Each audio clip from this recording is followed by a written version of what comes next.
வெண்பருத்தி நூலெடுத்து வாய் வெடிச்ச பூவெடுத்து நான் அணிஞ்சிட தொடுத்து வச்ச நடினமான மாலை இது.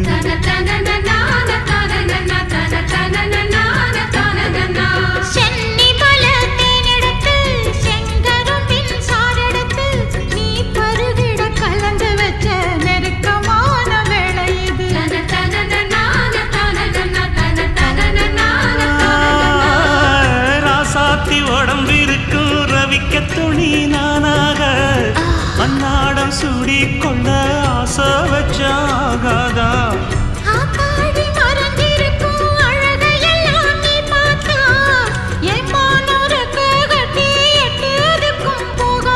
அடிச்சி சக்கரையே எட்டி நீயும் நிற்கிறையே நான் ஏங்கி ஏங்கி பார்க்கிற போறாங்க.